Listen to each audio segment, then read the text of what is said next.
Hi எல்லாருக்கும் வணக்கம். கல்யாணம் முடிஞ்ச சந்தோஷத்தில் கேஸை வாபஸ் வாங்குறதுக்காக இந்த சுரேஷ் ஃபர்ஸ்ட் நைட் ரூமில் நம்ம அழகுமதி கிட்ட பேச ஆரம்பிச்சிட்டாரு. ஒழுங்கா நீ போட்ட கேஸை வாபஸ் வாங்க அப்படின்னு ஃபர்ஸ்ட் நைட்டில் நம்ம அழகுமதி கிட்ட கேட்குறாரு. நம்ம அழகுமதி இந்த சுரேஷ் கிட்ட சும்மா கெத்தா கால் மேலே கால் போட்டு பதில் சொல்கிறாங்க. என்ன போலீஸ்காரரு, தாலியை குனிஞ்சு வாங்கிக்கிட்டேன்னு நான் அமைதியாக இருக்கேன்னு நினச்சிட்டு இருக்கீங்களா? உங்களுக்கு எதிரான ஆதாரம் எல்லாமே என்கிட்ட வீடியோ ப்ரூஃபோட இருக்கு. இந்த வீடியோவை வச்சு நான் என்ன செய்வேன்னு தெரியுமா அப்படின்னு சுரேஷை மிரட்ட ஆரம்பிச்சிட்டாங்க.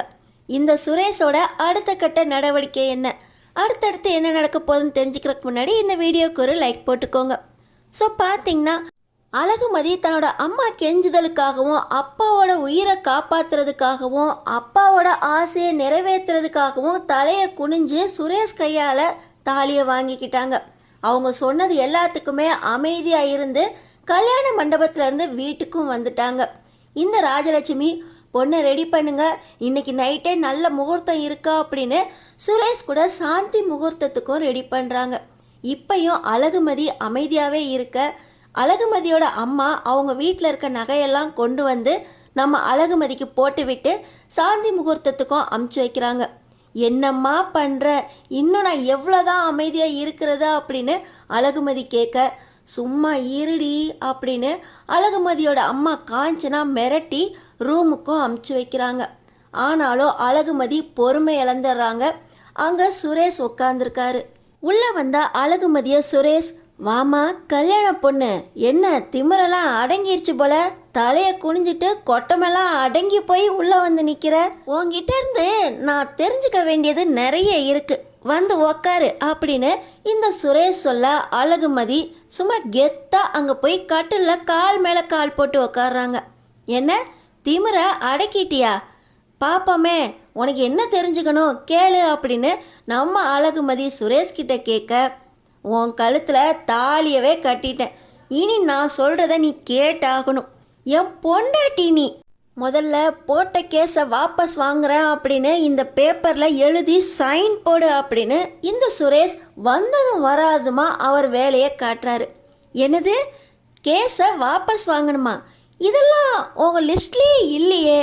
ஒன்றை கல்யாணம் பண்ணால் வீடு கிடைக்கும், எந்த செலவும் இல்லாமல் கல்யாணம் நடக்கும், எங்கள் அப்பாவுக்கு ஆப்ரேஷன் நடக்கும், எந்த பணத்தையும் திருப்பி கொடுக்காம எங்கள் அப்பாவுக்கு வேலை கிடைக்கும், இப்படியெல்லாம் ஆசை காட்டி தானே என்னை கல்யாணம் பண்ணி வைக்க சொல்லி எங்கள் அப்பா கிட்ட கேட்டீங்க.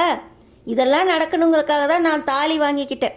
எங்கள் அம்மா என்கிட்ட கெஞ்சினாங்க, எங்கள் அப்பா உயிருக்கு போராடிக்கிட்டு இருக்காரு, இதோ எல்லாம் நடந்துருச்சுல, உன் கையால் தாலி வாங்கிக்கணும், வாங்கிட்டேன், அவ்வளோதான். இந்த கேஸை வாபஸ் வாங்கணுங்கிறது லிஸ்ட்லேயே இல்லையே, நீ என்ன புதுசாக இன்னொரு லிஸ்ட்டு தயார் பண்ணிக்கிட்டு இருக்க அப்படின்னு நம்ம அழகுமதி கேட்குறாங்க. ஏய், நான் உன் புருஷன்டி, போலீஸ்காரன், அவனுக்கு வேலை இல்லைன்னு சொல்லி கேஸை வாபஸ் வாங்க சொல்லிக்கிட்டு இருக்கேன், நீ என்னன்னா நினச்சது நடந்துருச்சு, அவ்வளோதான் என் வேலை, லிஸ்ட்டு கிஸ்ட்டுன்னு பேசிக்கிட்டு இருக்கா அப்படின்னு சுரேஷ் எகிற ஆரம்பிக்கிறாரு. சும்மா எகிராத, உட்காரு. உன் தங்கராஜ் மாமா ஏதோ ஜெயிஷ்ட மாதிரி ஆடிக்கிட்டு இருக்காரு. இப்போ நான் நினச்சா கூட தங்கராஜையும் உன்னையும் ஜெயிலில் போட முடியும். எனக்கு கட்டாய கல்யாணம் பண்ணி வச்சுருக்கீங்க அப்படின்னு எல்லா ஆதாரமும் என்கிட்ட இருக்குது. எங்கள் அப்பாவை மிரட்டி நைட்டோட நைட்டாக என்ன உனக்கு கல்யாணம் பண்ணி வச்சுருக்காங்க. இதையும் நான் வீடியோ ஆதாரத்தோடு வச்சுருக்கேன்.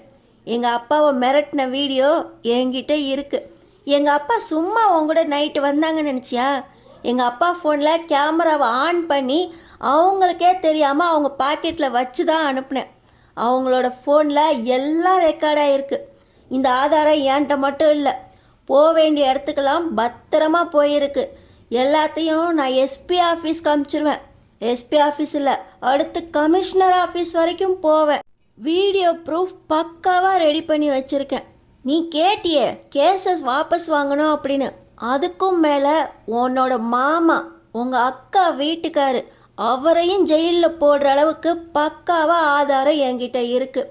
நீ இப்போ வேலை இல்லாமல் இருக்கேன்னு நினச்சி கவலைப்பட்டுக்கிட்டு இருக்கதோட உன் மாமாவை ஜெயிலேருந்து வெளியே எடுக்கிறதுக்கு நீ அதுக்கப்புறம் போய் கெஞ்சின்னு கெஞ்ச வேண்டியிருக்கும். இதுக்கு மேலே எதுவும் நடக்காமல் இருக்கணும், இந்த ஆதாரம் கமிஷனர் ஆஃபீஸ்க்கு போகாமல் இருக்கணும் அப்படின்னா சத்தம் இல்லாமல் பேசாமல் படு. இங்கே நடந்த எதையும் வெளியே சொல்லக்கூடாது அப்படின்னு நம்ம அழகுமதி சுரேஷ்க்கு ஒரே பொடா போட்டு, இது என்ன பேப்பர், என்ன எழுதியிருக்கேன்னு பார்த்தா அது வெள்ளை பேப்பர். ஓ, வெள்ளை பேப்பரை ரெடியாகவே கொண்டு வந்துட்டியா, இதில் நான் எழுதி சைன் பண்ணுவேன் அப்படின்னு நீ நினச்சிட்டியா?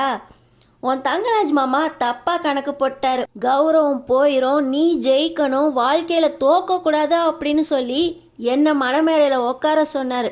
எங்கள் அப்பாவுக்காக வந்து உட்காந்து தாலியை வாங்கிக்கிட்டேன். அதனால் நான் தோத்துட்டேன்னு அர்த்தம் இல்லை, உன் கௌரவம் திரும்ப வந்துருச்சு. என்னை பொண்டாட்டி ஆக்குனதுனால கேஸும் வாபஸ் ஆகி உன் வேலை கிடைச்சிரும். இப்படியெல்லாம் தப்பு கணக்கு மட்டும் போடாதப்பா, வேலையெல்லாம் திரும்ப கிடைக்காது. ஏதோ கல்யாணம் நிற்காமல் தப்பிச்சிட்ட, கௌரவம் போகாமல் தப்பிச்சிட்டேன்னு நினச்சிக்கோ அப்படின்னு நம்ம அழகுமதி சுரேஷ்கிட்ட பாயிண்ட் பை பாயிண்ட்டாக பேசுகிறாங்க. சுரேஷுக்கு என்ன பண்ணுறதுனே தெரியல. அடுத்த ஸ்டெப்பு அப்படின்னு நம்ம எடுத்தோம்னா இவன் மறுபடியும் வீடியோ ஆதாரத்தை காட்டுவேன் அப்படிங்கிறாளே அப்படின்னு நம்ம சுரேஷ், போடி நீ எல்லாம் ஒரு பொண்ணா, திமிரு பிடிச்சவ, இவளை பிடிச்சி கட்டி வச்சிட்டாரு என் மாமா அப்படின்னு சொல்லி நம்ம சுரேஷ் அந்த ரூமை விட்டு வெளியே வந்துடுறாரு. சுரேஷ் செம்ம கோவமா வீட்டுக்கு வெளியே வந்து நின்று தங்கராஜ் மாமாவுக்கு தான் கால் பண்ணுறாரு. தங்கராஜ் அந்த நேரத்தில் செம்ம போதையில் ஃபோன் எடுக்கிறாரு. மாமா எங்கே இருக்கீங்க மாமா, இந்த திமிரு பிடிச்சவ வேண்டான்னு சொன்னேனே, என் கல்யாணம் நின்னாலும் பரவாயில்ல, இந்த திமிரு பிடிச்சவ எனக்கு பொண்டாட்டியா வேணான்னு சொன்னேனே, என் வாழ்க்கையே நாசமாயிரும்னு சொன்னேனே, கேட்டிங்களா மாமா? இந்த திமிரு பிடிச்சவ அவளோட திமிரை காட்ட ஆரம்பிச்சிட்டா மாமா. அவள் என் மேலே போட்ட கேஸை வாபஸ்லாம் வாங்க மாட்டாளாம் மாமா. உங்களுக்கு எதிராக அவங்க அப்பனோட நீங்கள் பேசின வீடியோ ஆதாரத்தெல்லாம் அவள் கையில் இன்னும் வச்சிருக்கா மாமா.